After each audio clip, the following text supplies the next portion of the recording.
그를 믿었던 건 정말 바보 같은 일이었습니다. 또다시 버림받은 가련한 한 여성이 있습니다. 갓난 아기 때 엄마가 돌아가시고 아빠와 둘이 살았다고 하는데요. 아빠는 폭력과 술에 찌들어 그를 전혀 돌봐주지 않았습니다. 그래서 지옥 같았던 집을 떠나버렸죠.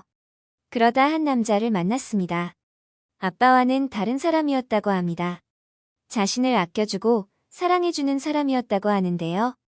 그러나 어느 날 그 남자도 불현듯 사라지고 말았습니다. 도대체 그녀에게 무슨 일이 일어나고 있는 것인지 궁금해집니다. 해외 커뮤니티와 기사를 바탕으로 재구성한 이야기 확인해 보겠습니다. 안녕하세요. 캘리포니아 모디스토에 사는 지아나입니다. 그가 그렇게 떠나가 버릴지 몰랐습니다. 늘 외로웠던 저는 그를 만나 행복한 삶을 꿈꿨습니다. 한 번도 받아보지 못했던 사랑을 그는 저에게 줄 거라고 생각했어요. 우린 어리고 가난했지만 서로 의지하며 지내고 있었죠. 어느 날 아기 천사가 찾아왔고 아주 아기 때 엄마가 돌아가셨기 때문에 나중에 엄마가 되면 정말 내 아이에게 사랑을 듬뿍 주겠다고 마음먹었습니다. 아기는 축복의 시작이라고 생각했던 제 인생을 또다시 불행의 길로 접어들게 했습니다. 함께 기뻐해 줄 것이라고 생각했던 그는 자신은 아직 아빠가 되고 싶지 않다며 미안하다는 메시지를 전하고 하루아침에 연락두절이 되었습니다. 집에 있던 현금과 돈이 될 만한 물건들 모조리 가지고 사라졌어요. 지난달부터 월세도 내지 않았단 사실도 알게 되었죠.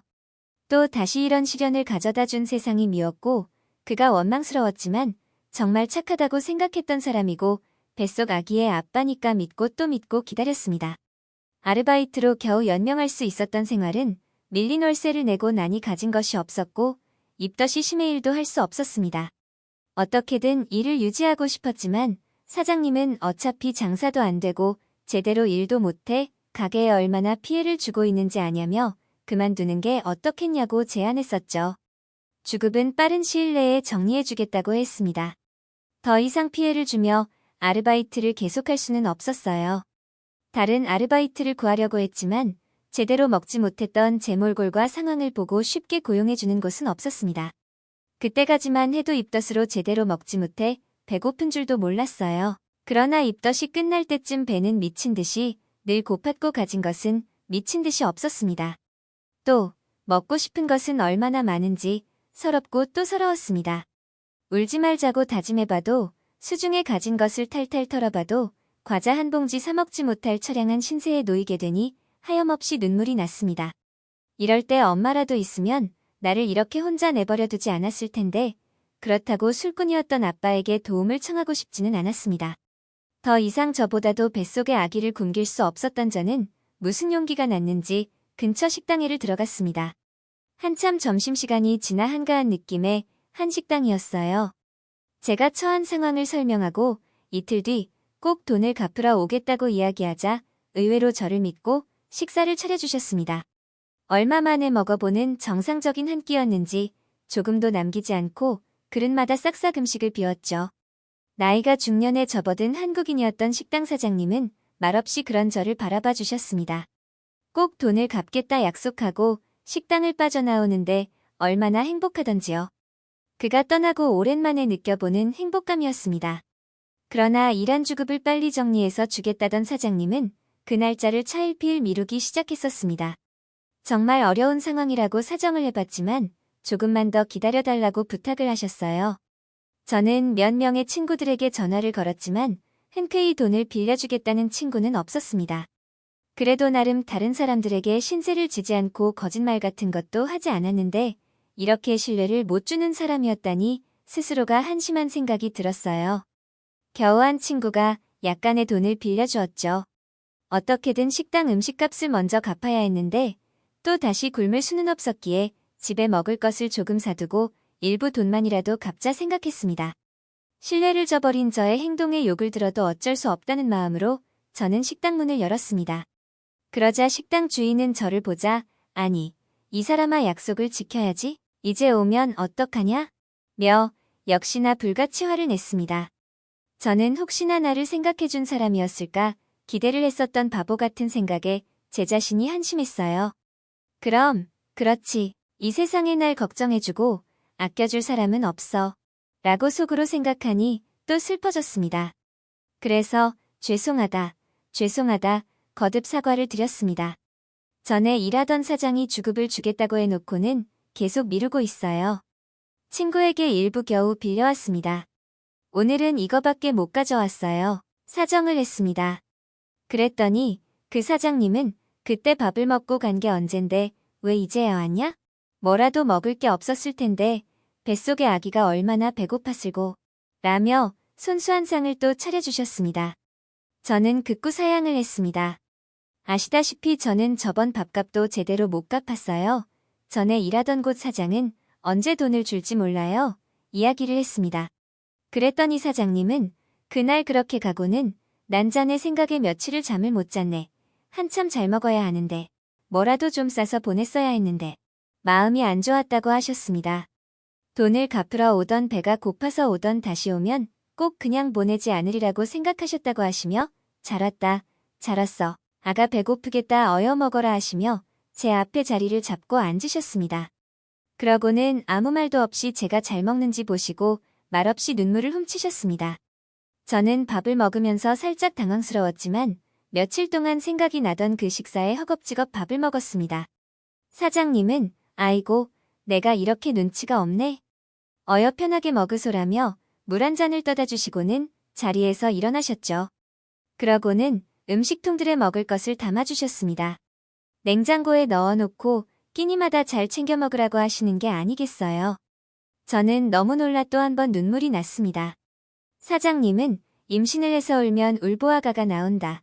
엄마가 씩씩해야지 아기도 건강하다며 토닥여 주셨습니다. 아까 가져왔던 음식값은 마음 같아서는 안 받고 싶지만 내가 미안해서 안 올까봐 받는다며 언제든 와서 밥을 먹고 가라고 하셨습니다. 처음부터 밥값을 받아내야지 하고 식사를 차려준 것은 아니었다며 밥값은 걱정하지 말고 꼭 오라고 당부하셨습니다. 이게 가능한 일이라고 생각하십니까? 엄마의 사랑을 한 번도 느껴보지 못했던 저는 비로소 진정한 사랑을 느낄 수 있었죠. 저는 너무 미안해서 자주 가지는 못했습니다. 제 발길이 뜸해질 때면 전화를 하셔 빨리 오라고 안 오면 혼난다고 말씀해 주셨습니다. 그러면 저는 염치불고하고 엄마 같은 사장님이 보고 싶고 그 식당에 음식이 먹고 싶을 때는 한 번씩 찾아갔습니다. 아기를 낳고 꼭 보답을 하겠다고 말씀드리면 사양하지 않겠다며 꼭 그런 날이 오면 좋겠다고 이야기하셨습니다. 어느 날 사장님은 어리숙했던 저를 대신해 그 전에 아르바이트를 하던 가게에 전화를 걸어주시기까지 하셨죠. 애가 어리다고 지금 불법적인 행동을 해도 넘어갈 줄 알았냐? 고 당장 노동부에 신고를 하겠다고 입박지르셨습니다. 그러고 나니 금방 밀린 주급을 입금해 주셨습니다. 사장님은 세상은 약자에게 관대한 곳이 아니라고 아기까지 생겼으니 더 야무지게 살아야 하고 절대 약해지면 안 된다고 일러주셨어요. 나중에 해주신 이야기지만 아마 살아있으면 지금쯤 그 딸은 저보다 대여섯 살쯤 많았을 것이라고 하셨습니다. 그 딸이 어릴 때 아파서 얼마 품에 안아보지도 못하고 곁을 떠났다고 하셨습니다. 제가 너무 놀라 눈을 동그랗게 떴더니 괜찮다며 지금은 다 잊고 살고 있고 제가 딸 같아서 마음이 갔었다고 하셨죠. 그러니 너무 부담 안 가져도 된다고 하셨습니다. 우리는 서로 같은 아픔을 가슴에 묻은 채 살아가고 있었던 것이었습니다. 그리고는 캘리포니아에는 미혼모를 지원하는 다양한 서비스가 있으니 병원에 가서 아기가 잘 자라고 있는지 검사도 받아보고 해야 한다고 일러주셨습니다. 그러면서 세상 물정을 몰라 큰일이라며 애가 애를 키우게 생겼다고 걱정해 주셨습니다. 사장님이 알려주신 덕분에 몇 가지 미혼모 서비스를 받으며 노바를 건강하게 출산할 수 있었습니다. 홀로 출산을 했을 때도 퇴원 후 노바를 데리고 집으로 갔을 때도 제 곁에는 사장님뿐이었죠. 사장님은 바빠서 더 많이 들여다보지 못한다며 오히려 저에게 미안해하셨습니다. 이렇게 누구라도 노바의 탄생을 함께 기뻐해 줄 사람이 있는 것만으로 저는 충분하다고 말씀드렸습니다.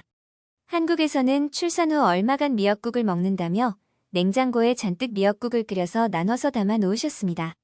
끼니마다 따뜻하게 해서 먹고 몸을 따뜻하게 해야 한다고 하셨죠. 잘 먹어야 빨리 회복할 수 있다고 하셨어요. 아기를 키우는 일은 정말 보통 일이 아니었습니다. 노바는 잠도 안 자고 맨날 빽빽 울기만 했습니다. 침대에 내려놓기만 해도 맨날 울어버리는 통에 늘 품에 안고 있어야 했습니다. 몸은 힘들고 잠도 못 자지만 이 세상 이제 혼자가 아니라는 생각에 노바는 정말 소중했습니다.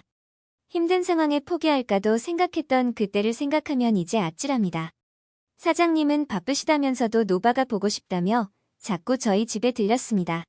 노바를 보느라 못 잔 잠을 자라고 방으로 등을 떠밀기도 하셨어요. 죄송해서 오래도 못 자고 20-30분 잠깐 자고 나와도 한결 살 것 같았습니다. 사장님을 만난 건 정말 저에게 행운이었습니다.